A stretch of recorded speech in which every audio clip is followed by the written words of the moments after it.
Իրոճոսնությունը բանի ձեր և ձեր օջախների վրա, ձեր ընտանյաց Շնորհակալ եմ ամենայն Աստված օգնությունների մեջ երևում է։ Երևում է։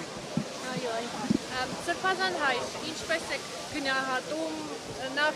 հարուցված քրեական վարույթ և դատական նիստերի դահլիճում ինչ տեղ ունեցավ, ձեր կարծիքով դատավորը ինչու ինքնաբացարկ հայտնեց։ Նախ հարուցված այսպես կոչված քրեական գործի մասին։ Կարծում եմ, որ ինչ-որ շատ նորություններ ձեզ չեմ ասելու,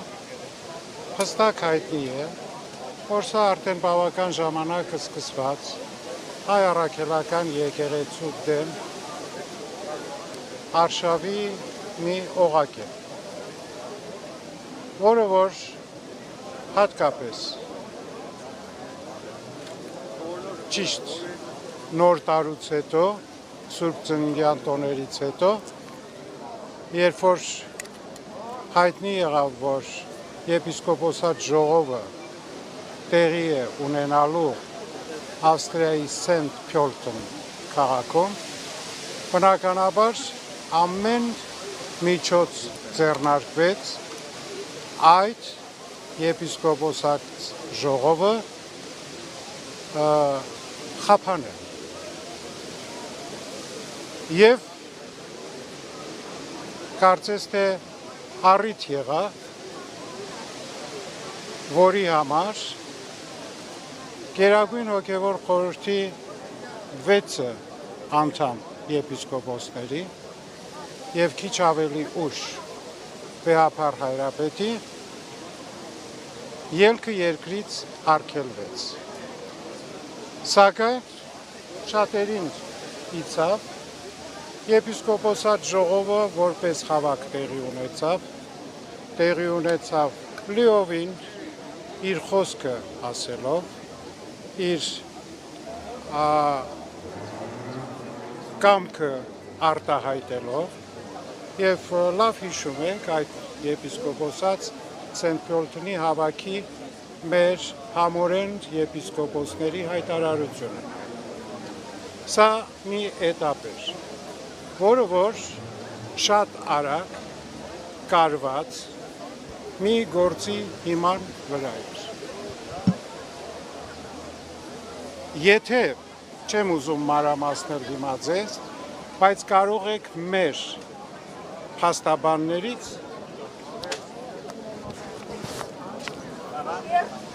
ընթացք տալու և վճիռներ բերելու ժամանակագրությունը։ Եվ կտեսնեք, որ ընդամենը մի քանի օրվա ընթացքին, եթե մեջից նաև շաբաթ կիրակի օրերը հանում են, մոտավորապես 3 օրվա ընթացքին ընդունվեց բողոք հայցը, միանգամից առաջին ատյանի դատարանը որոշում կայացրեց, որ կոչում են միջանկյալ վճիռ, Արման Սարոյանին ճանաչել որպես առաջնորդ և ընդամենը մի 2 օր հետո, չեմ կարող այսպես ասել, բայց ամբողջովին ուղղակի այսպես բլից կայծակնային վճիռները եղան, որով և հարկադիր կատարման ծառայության կողմից էլ եկավ հարկադրանք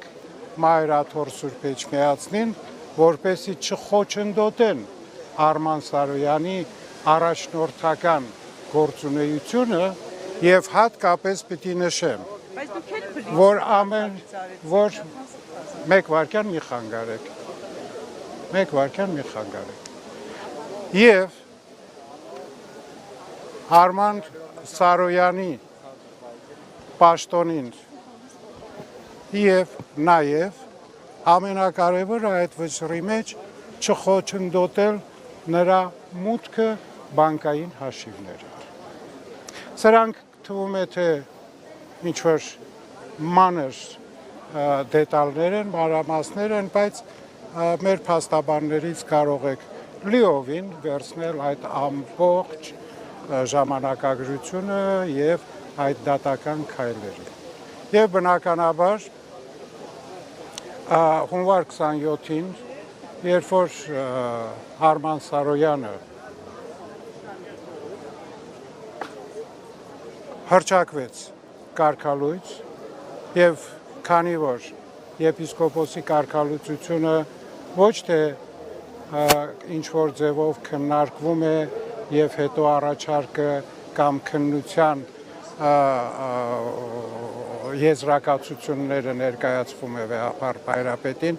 ինչպես որ քահանայից եւ այլ կարգապահական հանձնախմբի կողմից, բայց եպիսկոպոսինը անպայմանորեն լինում է եպիսկոպոսների ընդհանուր համաձայնությունը եւ նաեւ քննարկվում է Գերագույն հոգևոր խորհրդի նիստին։ Գերագույն հոգևոր խորհրդի նիստին այդ հարցը քննարկվեց եւ կարծում եմ, որ յուրաքանչյուր անդամ իր քվեի տերն է եւ յուրաքանչյուրի քվեն իր ազատ կամքի արտահայտությունն է։ Եվ այսպիսով ուրեմն այս ձգվեց գրեթե 6 ամիս։ Ուրեմն 2 ամսով հոգևորական Գերագույն հոգևոր խորհրդի անդամները որպես խափանման միջոց ստացան երկրից դուրս գալու արգելք, ապա 2 ամիս անցնելուց հետո, որովհետև դատաիրավական պրոցեդուրաներով կան սահմանված ժամկետներ, նորից ուրեմն երկարաձգվեց 2 ամսով եւ հետո նորից երկարաձգվեց 1 ամսով, որտեղ որ ավարտվում է այդ շրջանը օրենքով թույլ տրված, բնականաբար արդեն հարցը գնաց դատարան։ Ուրեմն 6 ամսվա ընթացքին, եթե այս խափանման միջոցների փոփոխությունը չեղավ, բայց զարմանալիորեն մի քանի օրվա մեջ այդ կայացրած վճիռը, հատկապես որ միջանկյալ վճիռը, մինչև այսօր դատական վերջնական վճիռ չի ստացել, թե արդյոք հայցատուն վերականգնված է, ինչպես է վերականգնված, իրավունք ունի, թե իրավունք չունի, այսինքն բուն հարցը որևէ կերպ դատական քննության եւ դատարանի կողմից վճիռ չի ստանում։ Սկսեք դրանից։ Եվ բնականաբար այսօր հրավիրված էինք դատական առաջին նիստին եւ հաշոշտ մեծ ցավ եւ ուրիշների համար ամոթի խոր զգացում ունեմ ես, որ վեհապար Հայրապետին էլ հրավիրեցին դատարան, որը աննախադեպ է նույնիսկ բոլշևիկյան իշխանությունների ամբողջ սովետական շրջանին, որ հալածանքներ եղել են եկեղեցու նկատմամբ, բայց որևէ եկեղեցու պետ եւ հատկապես հայ եկեղեցու պետ երբևէ դատարանի առջև չի կանգնել։ Նույնը եղել է եւ մինչ այդը,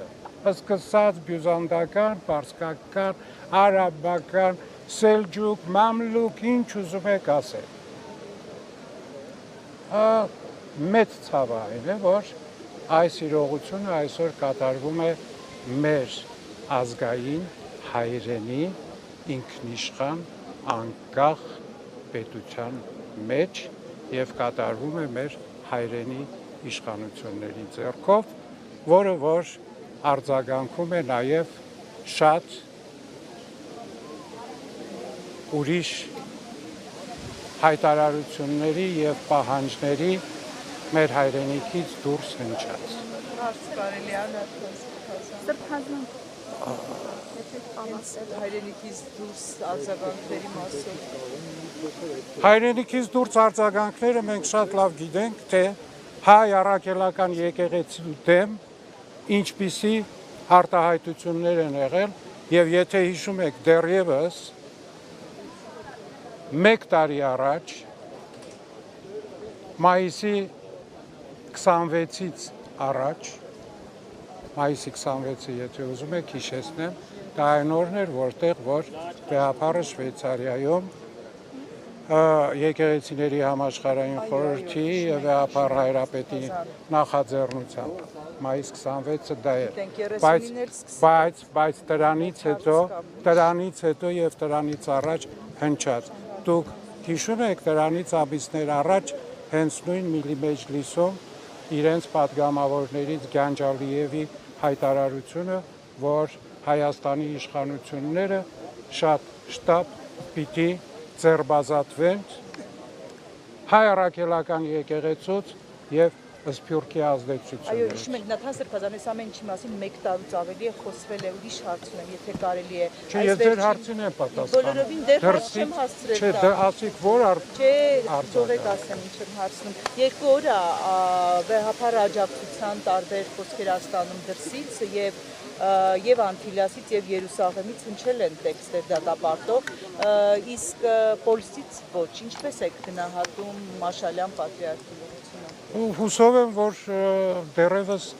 Ոչ, ինչպես եք գնահատում Մաշալյան պատրիարքի լրությունը։ Հուսով եմ, որ